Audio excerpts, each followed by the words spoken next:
Good morning students. आज हम class 11 Hindi medium subject chemistry chapter 1 को डिस्कस करेंगे। ठीक है, देखो मैंने इसमें आपको कल क्या बताया था, द्रव्य का वर्गीकरण बताया था कि द्रव्य को हम कैसे वर्गीकृत करते हैं।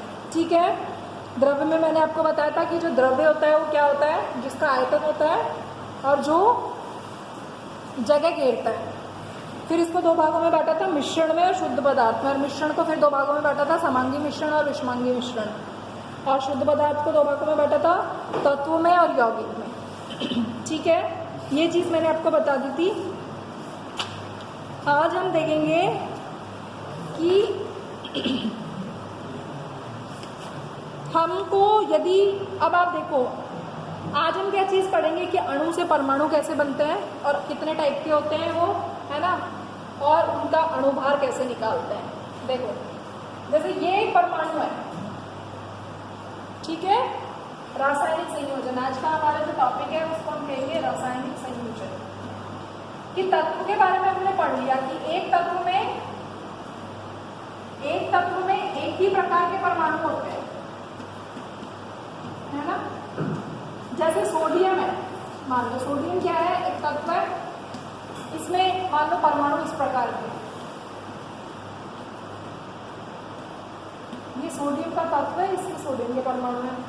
मान लीजिए एक ऑक्सीजन तत्व है,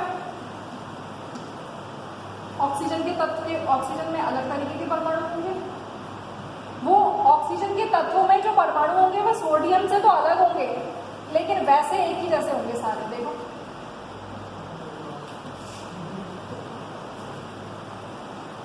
ठीक है। अब क्या होता है, जब दो तत्व मिलते हैं तो उनके परमाणु आपस में संयोजित होते हैं। तो जैसे यदि एक परमाणु ये है, एक परमाणु ये है, तो दो परमाणु जब आपस में मिलेंगे, ये क्या है, परमाणु। जब दो परमाणु आपस में मिलते हैं तो जो अणु बनता है उसको हम क्या कहते हैं, द्विपरमाणविक अणु। द्विपरमाणविक अणु, ठीक है। जैसे कार्बन और ऑक्सीजन, दो को जोड़ा तो क्या बन गया। अब आपसे पूछा जाए मैं बताओ कार्बन सी और ओ क्या है, तो आप बताएंगे अणु है ये। क्यों? क्योंकि ये दो तत्वों से मिलकर बना है, दो तत्व के परमाणुओं से मिलकर बना है। ठीक है, ये कार्बन के परमाणु, ऑक्सीजन के परमाणु, दो जब तत्व मिलते हैं तो दो तत्व जब मिलते हैं तो दो परमाणु संयोजित होते हैं, अणु बनाते हैं। तो ये अणु किसका उदाहरण है, द्विपरमाणविक अणु का। अब मान लो मैं ऐसे लिख दूं SO3, बताओ, या SO3 छोड़ो, आप SO2, ये क्या है, ये है त्रिपरमाणविक अणु। त्रिपरमाणविक अणु,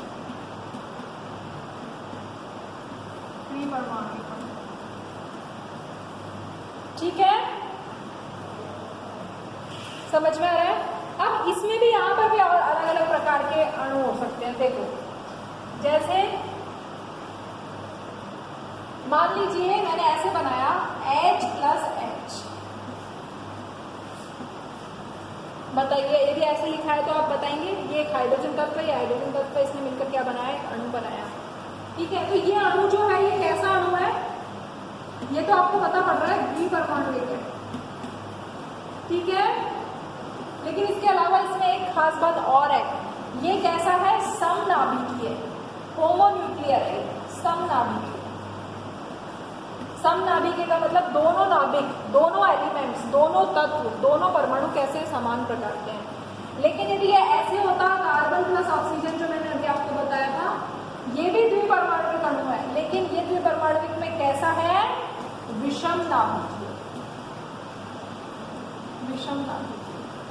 तो समझ में आ गया आपको कि अणु कब मिलकर बनते हैं, जब परमाणु मिलते हैं। यदि समान परमाणु मिलते हैं तो समनाभिकीय, और यदि अलग अलग प्रकार के परमाणु मिलते हैं तो विषम नाभिकीय द्विपरमाणविक अणु। तो यदि दो से ज्यादा परमाणु मिलते हैं, जैसे 1 + 2 + 3 + 4, मान लो 4 परमाणु मिल गए तो एक अणु बनेगा, चारों का मिलकर ये एक अणु है, ये परमाणु है। परमाणु कितने हैं, 4, बट अणु तो एक ही है, क्योंकि 4 परमाणुओं से मिलकर बना है। तो जब एक अणु बहुत सारे परमाणुओं से मिलकर बनता है तो उस अणु को हम क्या कहते हैं? बहुपरमाणविक अणु, पॉलीएटॉमिक मॉलिक्यूल। समझ में आ रहा है? ठीक है। अब हमको क्या होता है, जब हमारे पास अणु आ जाते हैं तो अब ये अणुओं का हमें क्या निकालना पड़ता है? अणुभार। भाई एक परमाणु है, परमाणु का कुछ ना कुछ भार होगा। जैसे ये एक परमाणु है मान लो, ठीक है, इसका कुछ ना कुछ भार है।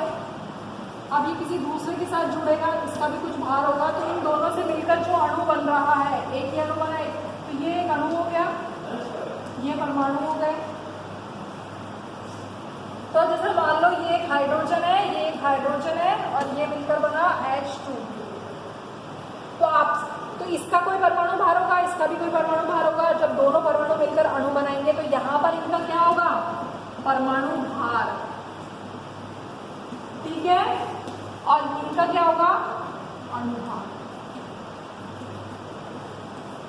क्लियर? अब परमाणु भार, हर एक तत्व का परमाणु भार होता है और वो आपको याद होना चाहिए। अब वो याद करने के लिए आप क्या करेंगे? आपकी बुक में एक टेबल दी हुई है पीछे, आप सबके पास किताब होगी, उस किताब में आप देखिए पेज नंबर 236, 236 पर एक टेबल दी हुई है, परिशिष्ट 2। उसमें तत्व दिए हुए हैं, तत्व के परमाणु क्रमांक दिए हुए हैं और उनका मोलर द्रव्यमान दिया हुआ है। मोलर द्रव्यमान, मोलर द्रव्यमान का मतलब एक तत्व के एक मोल का द्रव्यमान क्या है। समझ में आ रहा है? ठीक है। तो आपको मैं एक दूसरा, मतलब आपको यहाँ से सारे तत्वों के बारे में याद करना है, लेकिन अब मैं आपको ऐसे बता देती हूँ कि आप मोलर द्रव्यमान कैसे निकालेंगे। किसी भी परमाणु का मोलर द्रव्यमान कैसे निकालते हैं? देखो, परमाणु का जो परमाणु भार होता है उसको हम किस में निकालते हैं? AMU में, एटॉमिक मास यूनिट में निकालते हैं। ठीक है, देखिए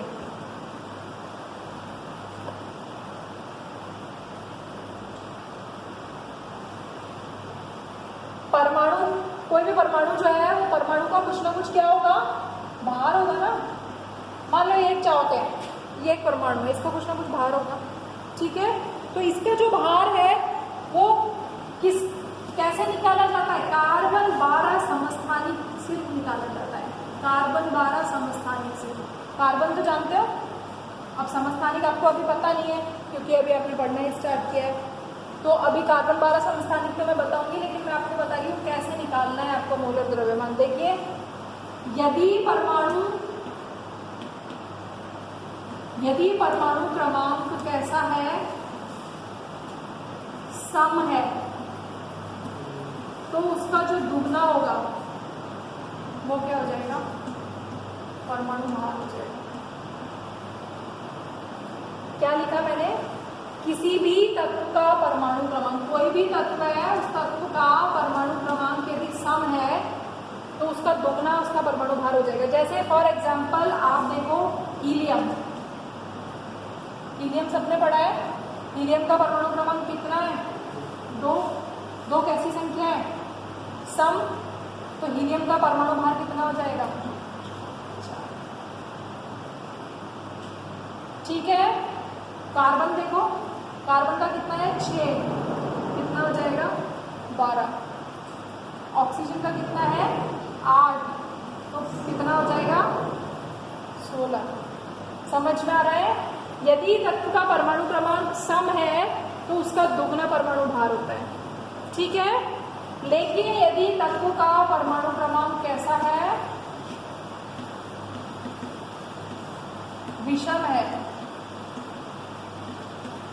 तो दुगना प्लस 1 क्या होता है? परमाणु भार होता है। जैसे देखिए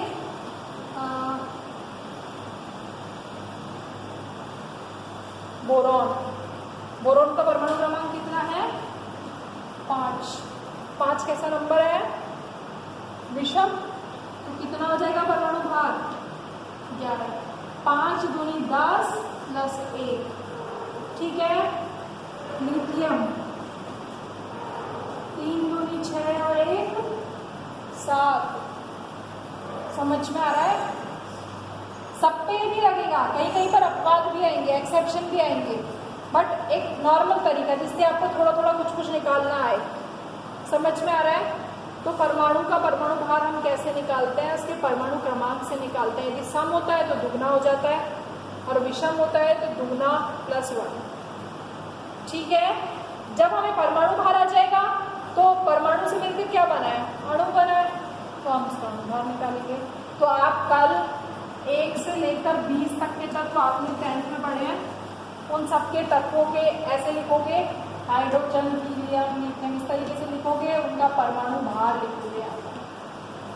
तब हम कल क्या पढ़ेंगे कि अणु भार कैसे निकालते हैं। ठीक है, तो पहले आपके पास सबके पास बुक होगी, बुक में मैंने टेबल बताई है। यदि आपका निकल आता है, पहले आप अपने हिसाब से जो मैंने आपको तरीका बताया इससे निकालें और फिर निकालने के बाद एक बार टेबल में मैच करें कि सही आ रहे हैं कि नहीं आ रहे हैं। ठीक है।